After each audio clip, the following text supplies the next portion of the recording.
Hola, hola, bienvenidos, ¿cómo están? Yo estoy, la verdad, súper contento porque hoy voy a hacer un video de preguntas y respuestas. Yo les pedí que me enviasen preguntas, cualquier duda que tuviesen, cualquier inquietud acerca del canal, acerca de mi trabajo, acerca de mí, acerca de los libros, en fin, cualquier cosa. Y la verdad es que tengo que agradecerles a todos porque me llegaron muchas preguntas y sobre todo todas y cada una de ellas eran interesantes y muy originales también, ¿eh?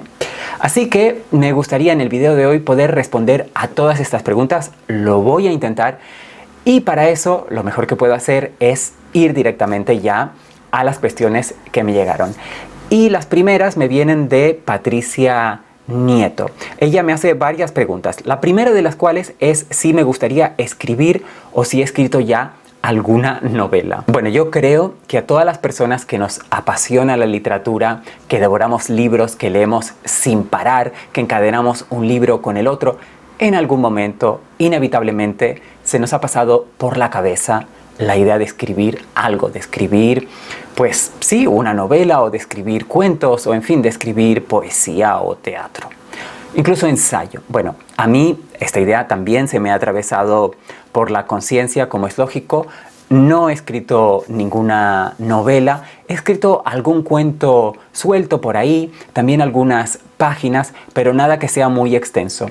De hecho, hace algunos años hice un curso, recibí un curso de literatura creativa y ahí tuve que hacer distintos ejercicios de escritura creativa. Tuve que escribir escenas, tuve que pensar en argumentos, crear personajes, hacer descripciones y como tarea final, digamos, tuve que escribir un cuento. Bueno, ese cuento existe, pero no ha visto la luz del día ni la verá porque no es un cuento lo suficientemente bueno como para que se publique, pero sí, escribir es algo que me interesa y lo hago, pero lo hago sobre todo por practicar, por aprender cada vez más. Algo que me parece interesante de la escritura amateur, digamos, de la escritura no profesional, es que cuando intentamos escribir nosotros mismos, ya sea una novela, un cuento, lo que sea, aunque sea solo una escena, nos damos cuenta de lo difícil que es escribir ficción y podemos llegar a apreciar mejor aquello que leemos. Además, escribir, ser conscientes de las diferentes técnicas narrativas que existen, de la manera en la que se pueden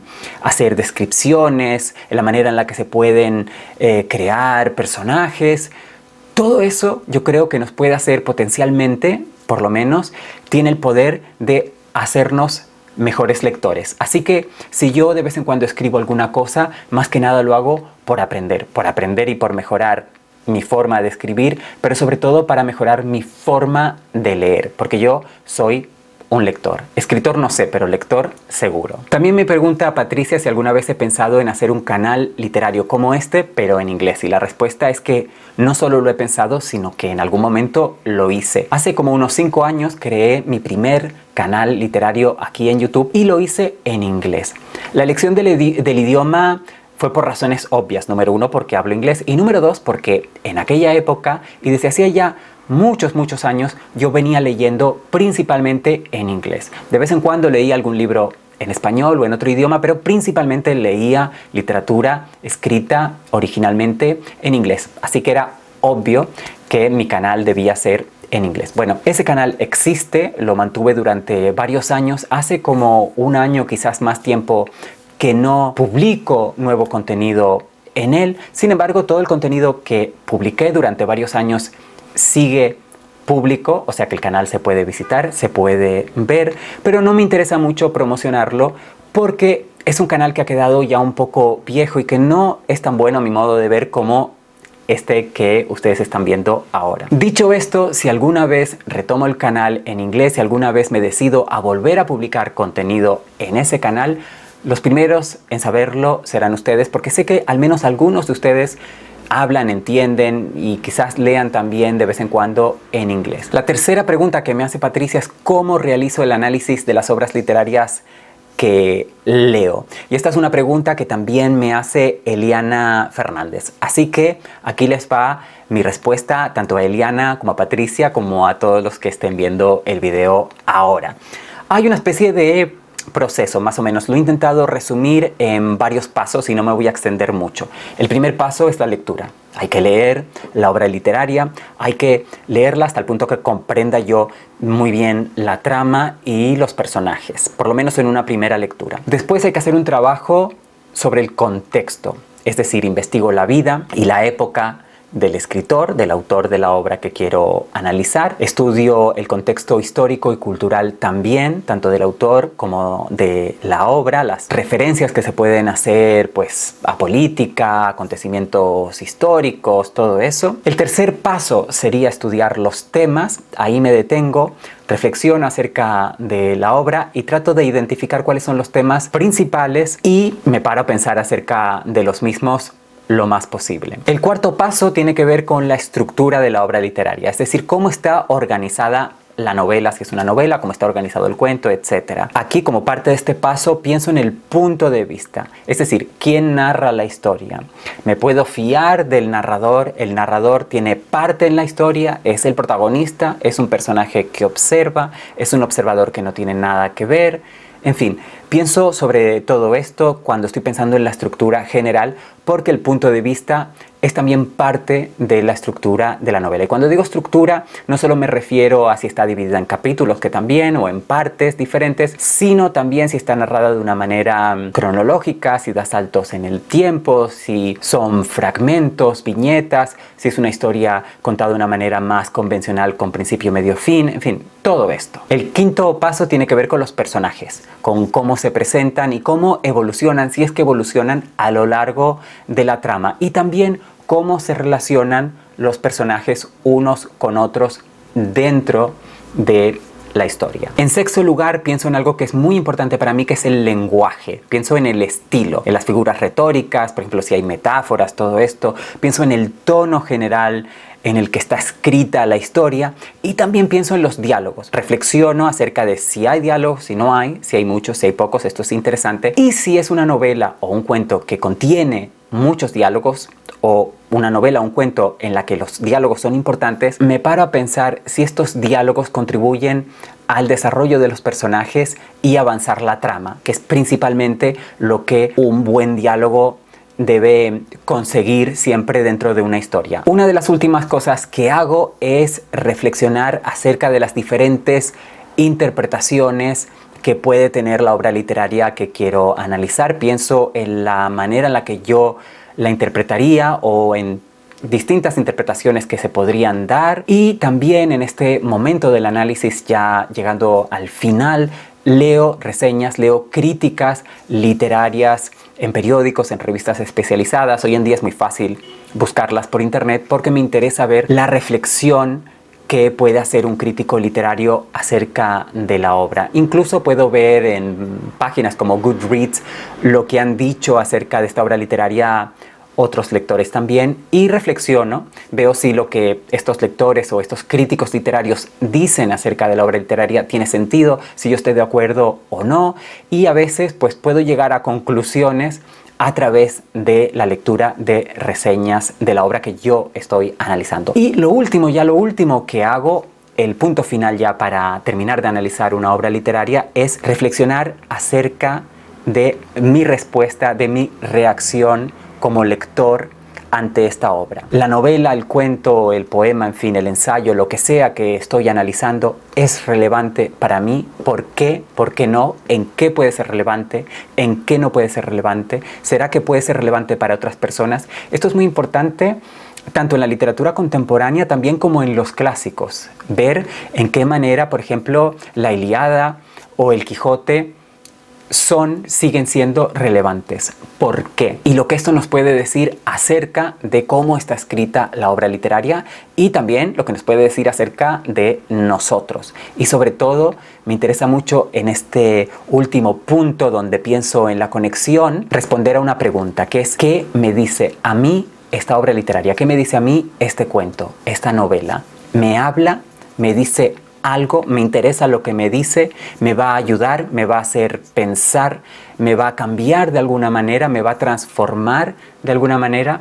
Estas son preguntas que me hago, pero ya hacia el final, ya cuando estoy terminando mi análisis. Vamos ya a otra pregunta, en este caso de Alejandra Tobar, que me pregunta cómo hago para recordar, disfrutar y después sintetizar lo que leo. Hay varios aspectos interesantes en esta pregunta. Número 1, disfrutar. Voy a empezar por disfrutar. Bueno, yo disfruto de lo que leo porque sé escoger. He aprendido con el tiempo, con mis estudios, sobre todo con mis lecturas y con mi proceso de maduración como persona y como lector, creo que he aprendido a escoger bien mis lecturas. Es decir, que cuando llego a un texto literario concreto es porque ya tenía desde antes un interés por esa obra, o por su autor, o por la época, o por un determinado movimiento literario. En fin, ya hay varios factores que me han hecho escoger esa lectura y por lo tanto ya incluso desde antes de comenzar a leer sé que la voy a disfrutar. Bueno, en esta pregunta Alejandra asume que yo recuerdo todo lo que leo y no es cierto.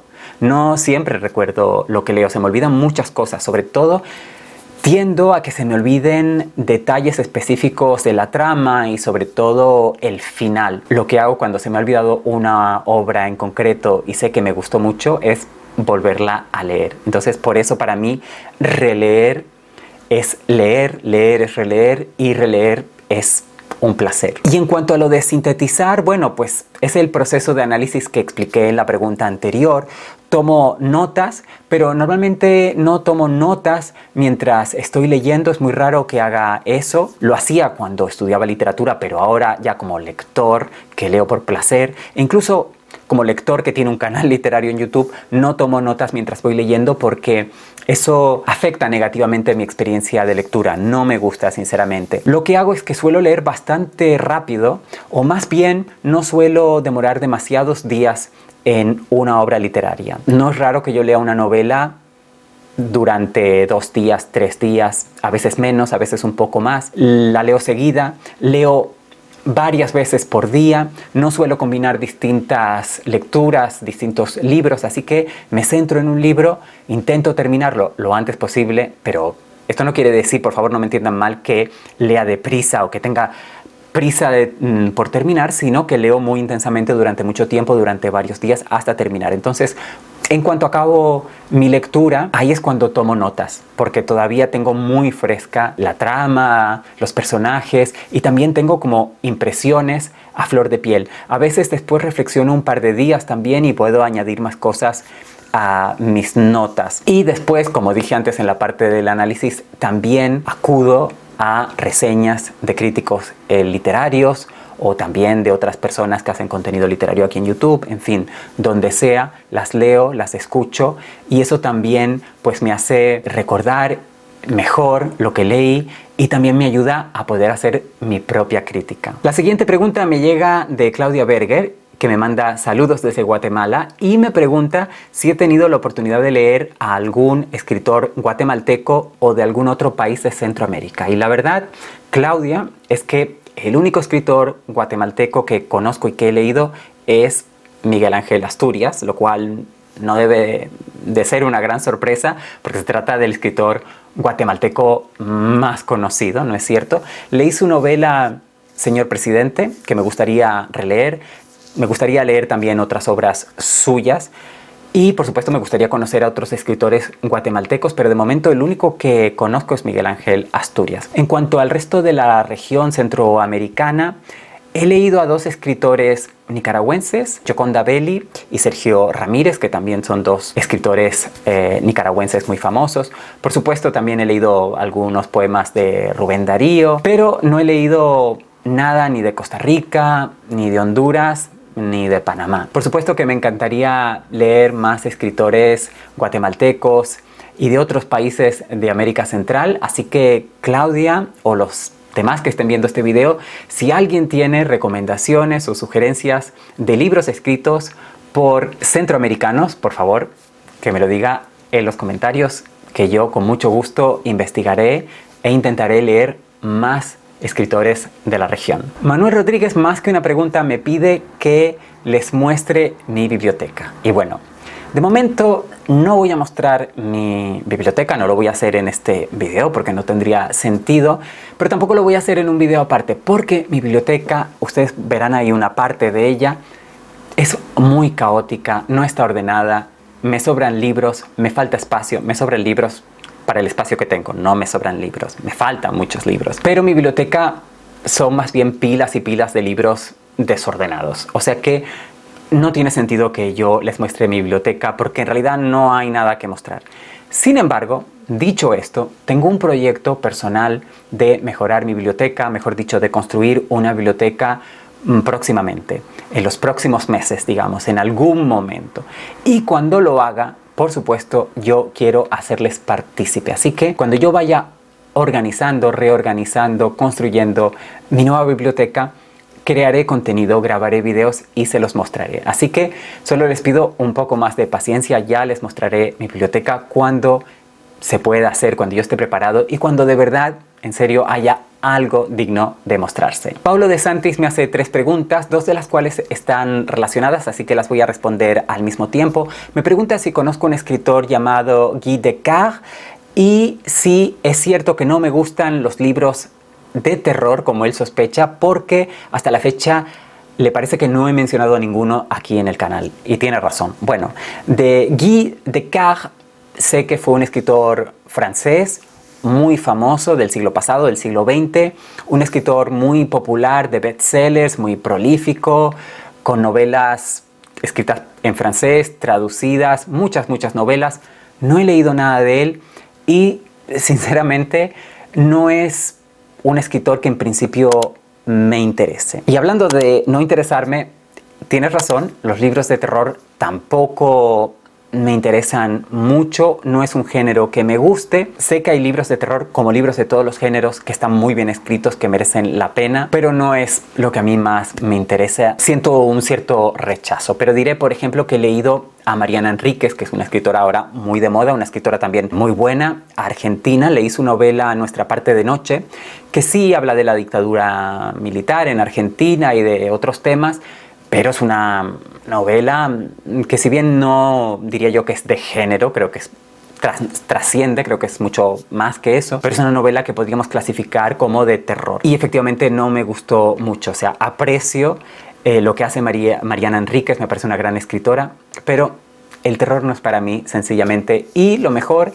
de cada uno de nosotros como lectores es que conozcamos nuestros propios gustos, que de vez en cuando nos atrevamos a salir un poco, a intentar cosas nuevas. Eso siempre puede ser positivo, enriquecedor, pero también es positivo no perder el tiempo con libros que no nos interesan, que ya sabemos de antemano que no nos van a gustar. Y en el caso del terror, eso es lo que me pasa a mí, que ya sé que no me va a gustar. La tercera pregunta que me hace, sí, ahí ya puedo dar otra respuesta porque sí me interesa. Me pregunta Paulo que si leí algo de Manuel Mujica Lainez, el famoso escritor argentino. Y él me dice que, siguiendo un poco mis preferencias, él cree que me gustaría. Yo creo que tiene razón, o sea, de hecho sé que tiene razón porque sí he leído algo de Manuel Mujica Lainez. Hace algún tiempo leí su novela La Casa, que es una novela muy interesante, narrada por una casa, que cuenta la historia de la casa y de las diferentes personas que a lo largo del tiempo la habitaron. Y es un escritor que me interesa mucho, que quiero leer, y tengo proyecto de leer por lo menos sus novelas Los ídolos y también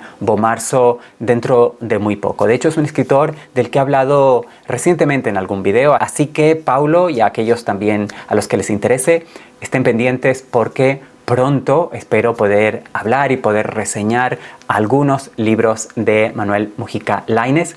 Muchas gracias por recomendármelo, Paulo. Y ahora voy a pasar a otra pregunta, que es de Pedro, que me saluda y me dice que le gustaría conocer alguna novela de este siglo, o sea, del siglo XXI, que a mí me parezca de lo mejor que he leído. Seguramente en lo que va de siglo he leído muchas novelas escritas actualmente, recientemente, que me han gustado. Pero si tuviera que mencionar una que está entre mis novelas favoritas de toda la vida, diría que es Gilead, que es una novela de la escritora estadounidense Marilynne Robinson.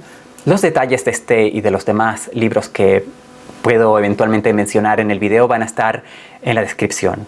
Pero la novela se llama Gilead. Esta novela Se publicó por primera vez en inglés en 2004, está disponible en castellano. La traducción la publica, si no me equivoco, Galaxia Gutenberg. Yo la leí en inglés, pero seguro que la traducción está muy bien. Es una novela epistolar, es decir, tiene forma de carta, el formato de carta. ¿Y de qué se trata? Pues se trata de un hombre religioso, un pastor congregacionalista, que es un tipo de protestante, que vive en la región del Medio Oeste en Estados Unidos, concretamente en el estado de Iowa, pero en un pueblo ficticio llamado Gilead, que es un pueblo bastante pequeño. Bueno, pues este hombre está casado en segundas nupcias con una mujer muchísimo más joven que él, que se llama Lila, y tienen un hijo que es un infante, apenas yo creo que un bebé. Sin embargo, este hombre es muy mayor, tiene más de 70 años, está enfermo y piensa que le queda poco tiempo de vida. Su mayor preocupación es que él no le va a poder transmitir a su hijo pues su conocimiento, su fe, su historia, la historia de su familia. Así que lo que decide hacer es escribir una larga carta para que su hijo, cuando crezca, la pueda leer y pueda conocer quién fue su padre. Bueno, la novela es preciosa. Marilynne Robinson aprovecha este formato para contarnos la historia de los Estados Unidos prácticamente de todo el siglo XX desde un punto de vista muy inusual en la literatura estadounidense o en general. Es un libro sencillo, precioso, magnífico, una de las mejores novelas que leí. En años sucesivos, Robinson ha ido publicando novelas que también pasan en este universo ficticio de Gilead desde el punto de vista de diferentes personajes. Por ejemplo, la mujer del pastor y otros personajes que se mencionan en esta primera novela.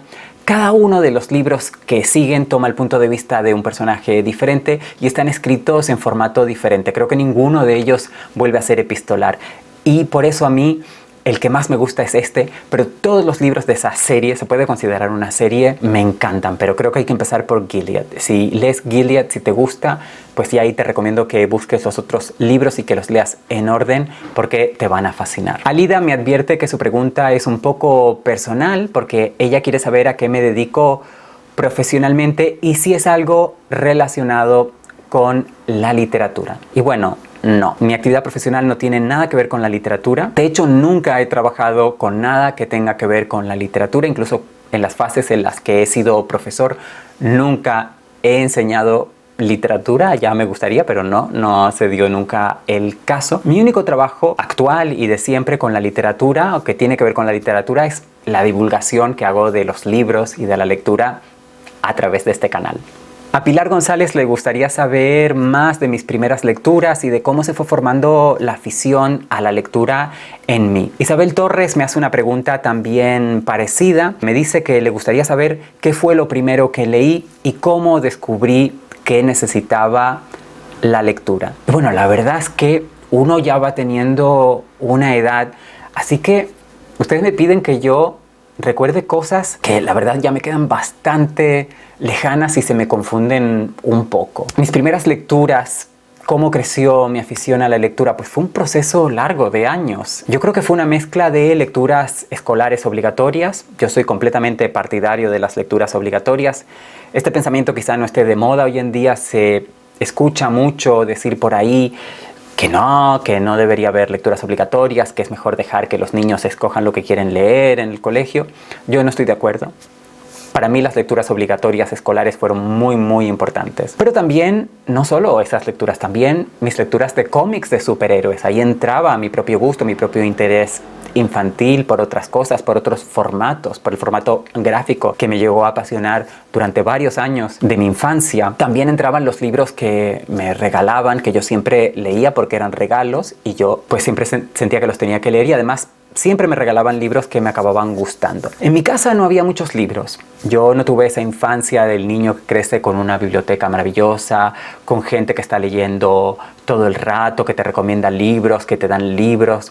En casa sí se leía, pero sin exagerar, no mucho. Se veía la televisión, por ejemplo, muchísimo más. Yo veía la televisión mucho más que leía cuando era niño. Pero sí, había algún libro por ahí. O sea, no era algo completamente desconocido. Yo creo que me empecé a convertir en lector más bien hacia los 17, 18 años, Es decir, cuando ya empecé a estudiar letras en la universidad. De todas formas, fue un proceso. Es decir, no hubo un momento concreto, no hubo un libro concreto que me convirtió en lector. Y también ha habido fases en mi vida en las que he leído más, en las que he leído menos. No creo que haya habido fases, por lo menos desde esa etapa de los 17, 18 años, no creo que haya habido ninguna fase mediana o larga en la que no haya leído. Pero sí ha habido fases en las que he leído a lo mejor 2 o 3 libros al año. Cosa que, pues, hoy en día leo 2 o 3 libros, pues no sé, a veces a la semana o cada 2 semanas, ¿no? O sea que son fases, es un proceso, a veces leo más, a veces leo menos, quién sabe. Natalia Milano me pregunta 2 cosas. ¿Quiere saber qué significa la literatura para mí? Y también cuál es la obra literaria más compleja que yo haya leído. Bueno, ¿qué significa la literatura para mí? Es una gran pregunta, pero la voy a intentar contestar de una manera muy sencilla. Para mí la literatura, la lectura de la literatura, los libros, son una posibilidad de felicidad. Es decir, la lectura me trae momentos de felicidad. Y sin la literatura, esos momentos simplemente no existirían y mi vida sería, por consiguiente, menos feliz. En cuanto a la obra más compleja que he leído, seguramente diría que fue El Ulises, de James Joyce. Aprovecho aquí para recomendar un video que hice hace algún tiempo, que era de cómo leer Ulises precisamente. A mí la verdad es que ya llegados a este punto en mi carrera como lector, no me asusta la complejidad de las obras literarias, porque muchas veces se trata simplemente de seguir una guía, de tener claves de lectura para poder desenmarañar aquella obra.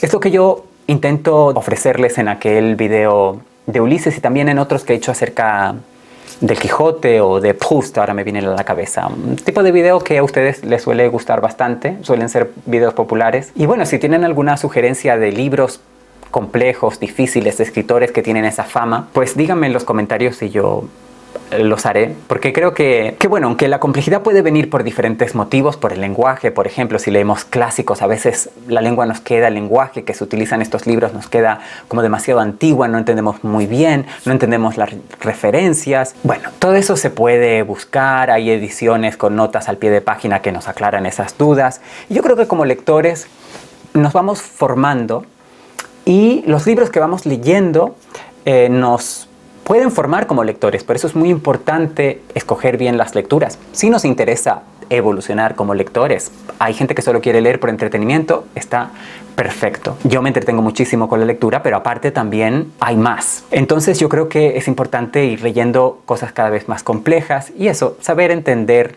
saber desentrañar los misterios de los libros. Yo creo que no hay lectura que sea tan complicada que un lector que lea, que se preocupe y que se forme no va a poder llegar a entender en algún momento. A veces hay que reconocer que hay que esperar tiempo, sobre todo no tiempo sino lecturas. Hay que reconocer que para llegar al Ulises hay que haber leído otros libros primero, hay que haber hecho otras lecturas y haber reflexionado acerca de la escritura antes, conocer géneros literarios clásicos, históricos. Cada libro es diferente, pero yo diría que el Ulises sí es la obra más compleja que he leído seguramente. Voy a la siguiente pregunta que me la hace Jack, que me dice: hola, me interesa saber qué haces cuando lees un libro, te gusta y decides hacer una reseña de él y cómo preparas las reseñas, si tomas notas e improvisas frente a la cámara o si escribes un guión. Ya expliqué antes cómo analizo las obras literarias, o sea que no voy a entrar ahí de nuevo. Una vez que hago este análisis que expliqué antes, lo que hago es escribir unas notas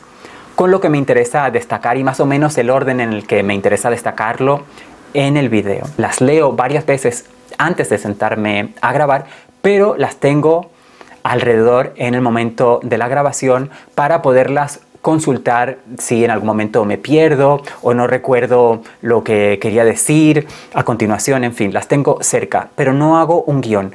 En los primeros videos sí. Si ustedes observan mis primeros videos, ahí es diferente. Tengo un guión, no improviso, no me salgo ni una coma de lo que tengo que decir, pero noté que a mí me gustaba más improvisar un poco. Teniendo notas puedo ser un poco más espontáneo y de repente pasa muchas veces que Cuando estoy grabando se me ocurren cosas nuevas que decir, se me ocurren ejemplos. Tengo de repente una reflexión en la que no había pensado ni durante el análisis ni durante la preparación de las notas, así que prefiero improvisar, pero siempre teniendo notas de apoyo que me sirvan de guía. Después, en la edición, pues si tengo que cortar, tirar algunos fragmentos porque son repetitivos o porque siento que no me estoy explicando bien o que no se me va a entender bien lo que quiero decir o no, simplemente no me gusta cómo quedan, pues los corto y no pasa nada. O sea que el video no es solo la grabación, también en la edición se pueden hacer verdaderos milagros. Alexis Rodríguez me pregunta mi opinión acerca de la tetralogía del Cementerio de los Libros Olvidados y me dice que pregunta esto porque en lo personal es una obra que le ayudó en un momento muy difícil.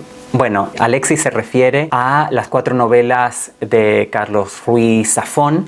Yo leí la primera en su momento, La sombra del viento. La leí hace muchos años, creo que la novela es de 2001. Yo la leí un poco después, pero no mucho después. O sea que hace ya bastantes años. Solo guardo un vago recuerdo de la novela porque hace mucho tiempo. Tengo la sensación de que me gustó, de que la disfruté, pero no he vuelto a leer nada más de Ruiz Zafón, ni de la tetralogía, ni ninguna de sus otras obras, pero me alegra mucho saber que estos 4 libros te ayudaron en un momento difícil. Yo creo que la literatura es maravillosa y sí nos puede ayudar muchas veces y qué bueno que encontraste lo que necesitabas en esos libros. Camila me pregunta que en qué momento después de empezar a leer un libro decido que no es para mí y lo dejo a un lado. Eso casi nunca me pasa. Suelo leer los libros que empiezo hasta el final, suelo acabarlos. Y esto es porque, como expliqué antes, sé escoger muy bien mis lecturas. Por eso es muy raro que las abandone. Y si en algún momento llego a abandonar una lectura, normalmente no la abandono para siempre, sino que la retomo más tarde. No es que piense que no es para mí, sino pienso no es para ahora. Voy a leer este libro más tarde. Eso sí me pasa. Ahora, abandonar y nunca más volver, muy raro que me pase eso. De hecho, no puedo recordar ahora ningún ejemplo. Si acaso me puede pasar que cuando me regalan un libro que yo no pedí, un libro por el que en principio no tengo mucho interés, pues siento la obligación de leerlo porque es un regalo y lo aprecio siempre. Siempre hay que apreciar y agradecer los regalos que a uno le hacen. A veces puede pasar que ese libro no me guste porque al fin y al cabo no lo escogí yo. Y eso se sabe bastante rápido, o sea, enseguida lo notas, a veces desde el principio por el estilo, como está escrito, ya dices, no, esto no es, para mí esto no es bueno o no me interesa. Aún así, tratándose de regalos, también lo suelo leer hasta el final, precisamente por agradecimiento y al fin y al cabo, leer un libro, pues para mí no supone tantísimo esfuerzo. Leo tantos libros que qué importa que de vez en cuando haya alguno que no me guste tanto. Incluso puede ser bueno leer libros malos porque nos hace apreciar los libros buenos y hace que tengamos más ganas de leer cosas más complicadas, cosas más elaboradas. Por lo menos ese es mi caso. Álvarez me pregunta cuáles obras literarias considero que son ideales para introducir a una persona al mundo de la lectura. Y he de decir que a mí no me gusta dar consejos así tan generales porque creo que no funcionan. Hay muchos factores de los que depende que una persona se pueda introducir en el mundo de la lectura, de la literatura, con éxito. Hay que conocer a la persona en concreto, es decir, hay que saber por lo menos su edad, sus intereses, porque de lo que se trataría es de encontrar un libro o varios libros que a esa persona le vayan a gustar, le vayan a interesar, vayan a despertar algo en ella y con los cuales sobre todo vaya a generar un hábito de lectura que es importantísimo, es lo más importante. Sin conocer a la persona no podría decir, no es lo mismo iniciar a una persona joven, a una persona más mayor, a una persona que ya lea, que a lo mejor, no sé, lea el periódico, lea los diarios, lea las noticias, pero no lea literatura. En fin, son muchos factores que habría que tener en cuenta. No creo que haya un libro perfecto. Lo que sí creo es que todas las personas son lectores en potencia y va a haber no solo uno, sino muchísimos libros. A una persona en concreto le van a gustar y van a hacer de ella una gran lectora. Yo he introducido a personas que conozco a la lectura. Con cada persona he usado libros diferentes porque he conocido a esa persona y he sabido qué libros le pueden interesar. Wendy me hace una pregunta también súper original. Me dice que si tengo algún plan para mis libros cuando ya no esté. Me pregunta que si los donaré o los regalaré a algún familiar o si no haré nada en especial. Y me manda saludos. La verdad es que nunca había pensado en este tema y no creo que mis libros sean algo especial. Es decir, todas mis posesiones materiales, que no son muchas, mi ropa, objetos que yo pueda tener, mis libros, etcétera, pues todo eso alguien lo va a heredar, como es obvio, como sucede siempre. Ahora, lo que esta persona o lo que estas personas decidan hacer con mis libros y con mis otros objetos personales es cuestión de ellos. No tengo ningún interés. Si algún día llego a tener una gran biblioteca importante, pues tal vez piense en donarla a una biblioteca pública o a una universidad, no sé, pero de momento no creo que haya nada tan especial en mi colección de libros ni en mi biblioteca personal que merezca que yo le dedique mucho tiempo a pensar qué va a pasar con estos libros cuando yo no esté. Muchas gracias, Wendy, muchas gracias a todos los demás por las preguntas maravillosas. Como siempre, yo pedí preguntas y ustedes estuvieron ahí y me las enviaron. Agradezco también a todos los que han visto este video. Si viendo el video se quedaron con las ganas de preguntarme algo más, no se preocupen porque espero volver a hacer un video como este de preguntas y respuestas en el futuro no muy lejano. Es algo que me gustaría hacer de vez en cuando porque yo siento que ustedes tienen inquietudes y de vez en cuando me llegan preguntas a los comentarios. Y yo creo que mejor que responder a estas preguntas en los comentarios es poder hacer un video así, poder explayarme en mis respuestas. Bueno, nos vemos como siempre en los comentarios y en el próximo video. Felices lecturas.